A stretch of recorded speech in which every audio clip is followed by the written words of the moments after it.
Hi, my name's Phil. I'd like to talk about politics, and in this video I'd like to discuss the Office for Budget Responsibility's report on unemployment forecast for the rest of this year, as well as the Bank of England's recent downgrade in the economic forecast, and how the government seemed to be sleepwalking into a disaster that could at least be mitigated with some action. But first, if you'd like to be notified of daily news and politics, please subscribe to the channel and click the bell notification icon. So, when it comes to the government's economic intervention, Rishi Sunak, the relatively new Chancellor, certainly new at the time COVID hit, won plaudits for adopting socialist measures in protecting many incomes around the country. Yes, there were holes in it, but as an overall package, it was good. Now, this was absolutely vital for the Conservatives, as well as the rest of us, of course, because it's one thing for them to subject those at the lower end of the socio-economic spectrum to the cruel, quite frankly, inhumane treatment at the hands of the Department for Work and Pensions when unemployed. But they didn't really fancy lots of middle-class voting citizens seeing for themselves what their votes had really brought for them. But as I've talked about before, the plans weren't actually Rishi Sunak's. They'd been devised by senior officials at the Bank of England as well as the Treasury, who foresaw what was coming well ahead of time and sprang into action. Not that I'm taking anything away from the Chancellor, because he approved the plan. He made that decision. It was his political decision to make, for which he should rightly be praised. But the problem now is that there is no follow-up. You know, the whole government plan assumed that COVID would go, "Ooh, help," and then back down, "Oh, nice," and stay like that. But that's not what's happening, you know. So we've got a situation at the moment, and there's a few things linking into this. Like Boris Johnson looks very insecure in his position as Prime Minister and leader of the Conservatives. In that situation, of course, Conservative MPs will be looking around for a potential replacement. Now, my personal fear is that although many Tory MPs want rid of Johnson after the disaster he has caused their approval ratings, to say nothing of the power that he is stripping from them with his Dominic Cummings-powered centralisation. But those same MPs, I feel, won't make a move until at least they think there's someone good enough to get behind. Now, there had been a bit of a feeling that the relatively inexperienced Rishi Sunak might be that person for many of them. However, I knew that he was only personally popular at the moment because of his department's work. Like I say, they haven't got their response right for everyone, but they have for the bulk of people. And it is nonetheless delivered for millions in a way that other government departments simply have not done during this crisis. So in the country, he looks really good. He is personally popular. The problem is that in politics, just as in sport, you are only as good as your latest result. And the next game coming up is the new rise in COVID infections, teamed with the phasing out of the furlough scheme that helped protect those millions of jobs. And after that, they'll be playing at home to the winter flu. And the fixtures don't get any easier after that, because then it's Brexit away. And if there are millions of people from backgrounds that are used to being secure in employment, remember, when we talk about large levels of unemployment, you've got to remember it's always still a minority. The bulk of the population will still be in work, maybe even well-paid work, and relatively speaking. And so there are a lot of people who go through life never ever having to even worry about paying the bills. They may worry about paying the bills because, oh, it's quite a lot, I haven't got much left over at the end of the month. But they will be able to pay those bills. If it looks like the place where they're working is going to go under, they will get another job somewhere else. You know, they feel secure. They don't fear losing their homes. But suddenly, quite a lot of these people are going to be plunged into the sort of poverty usually only reserved for the disadvantaged. And then you've got the fact that this fate will have been deferred for a few months, but once it hits, that'll provide little succour to them over the winter. They won't be thinking, oh, well, not to worry, we've got a few more months out of it. No, they'll focus on their current situation. The Bank of England has just today, yet again, downgraded their economic forecast for 2020. And every time they do this, it just seems that they have to downgrade their previous forecast. And that's because the government are handling the economy less well than is assumed. Obviously, when you forecast anything, you build a model, you have to build parameters in it, you make assumptions. Now, if those assumptions are along the lines of, yeah, the government's going to learn these lessons and then they're going to do this, and then they don't, obviously your forecast is out of whack.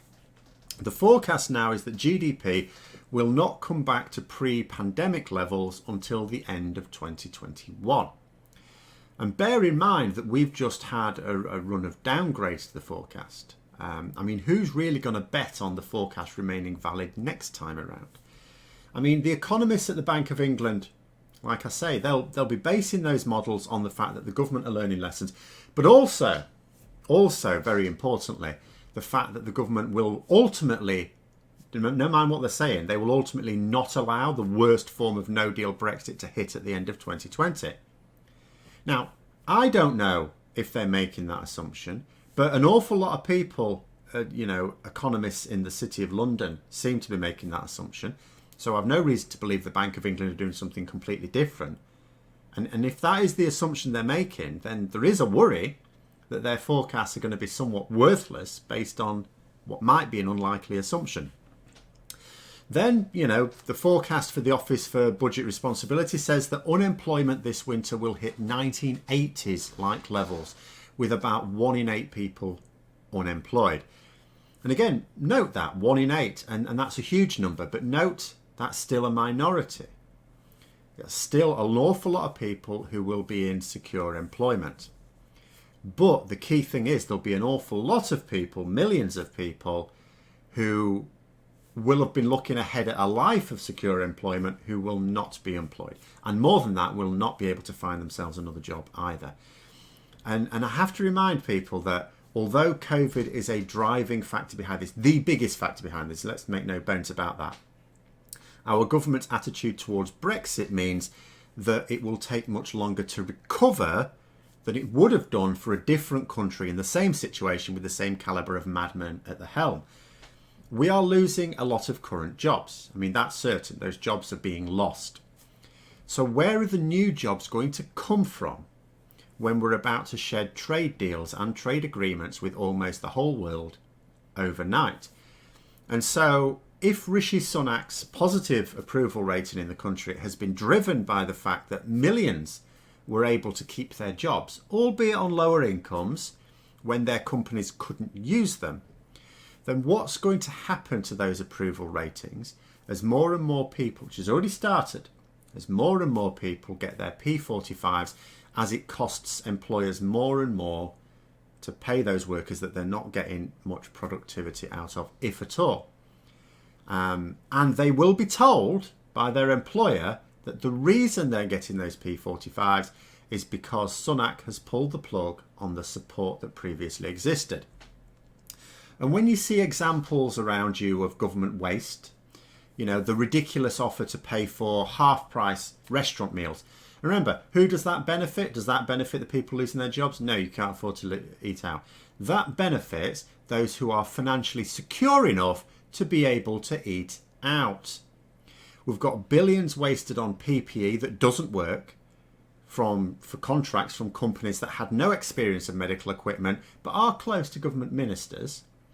And when we're headed towards a hard Brexit that has already caused companies, both British and foreign, to shift operations to other countries. Now, under those circumstances, and although, don't get me wrong, I understand there's going to be a lot of people who will be fooled into thinking that it's not the government's fault, it's the fault of some pesky virus. There will surely be many others who, even if ordinarily they believe it's the fault of someone or something else, they'll still want to know what the government intends to do to alleviate their circumstances. They won't really care where the blame lies. They'll know they're in a bad situation and they want the government to do something. And when other political parties are actually providing solutions that would solve the problem and the government are not solving the problem, will they see the current party in power as being fit for government at all, even some years later at the next election? And here's another double whammy to consider just at the end. So in this tangled mess of COVID and Brexit, so many little strands connect.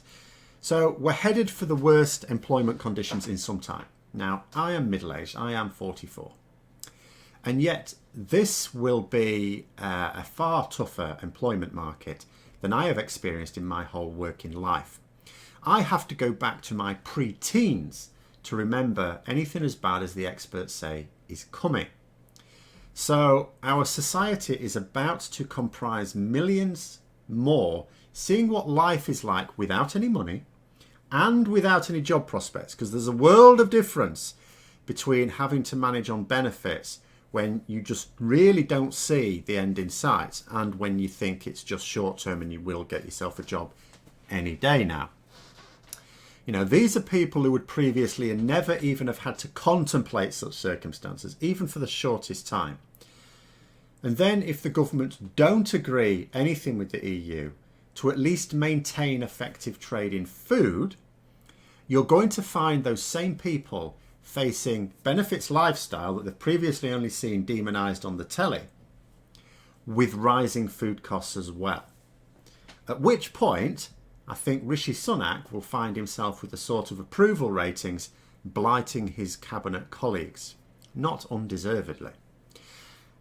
Put simply, I don't see how he can afford the current narrative to play out, which is, 1, furlough scheme is phased out as planned and ends completely at the end of October, because that's what it is. Right now, employers have to pay a fair amount to keep people basically still sat at home for a lot of those, which they have to pay the national insurance contributions and pension contributions. That amounts to a fair amount.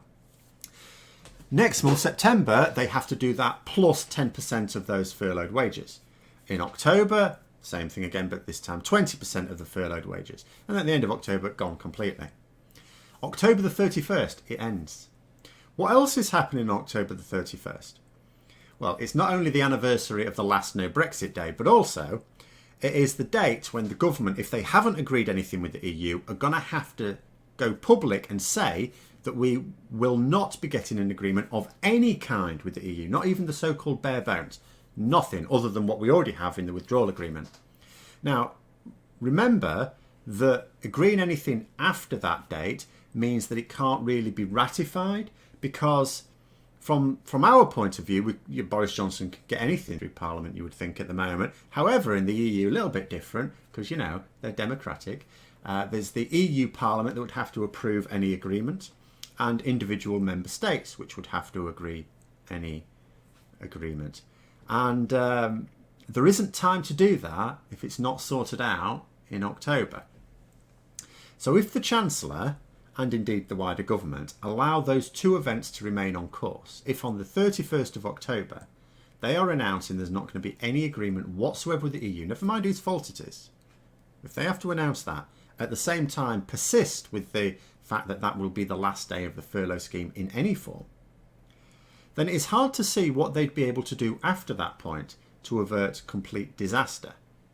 And yet, we're not seeing any movement at all from the Treasury right now. I am not seeing anything. I'm seeing reports in economic journals, the Financial Times, for example, Business Insider. I'm seeing lots of articles on what is going to happen if the government don't do anything. I'm not seeing a thing on what the government are even thinking about doing. Their best idea so far has been a 2-week promotion on half-price steak dinners. So there it is. I hope you found the video interesting. If you did, don't forget to click the like button. If you'd like to support the channel further, please also click the Patreon link for details. And until next time, I will see you later.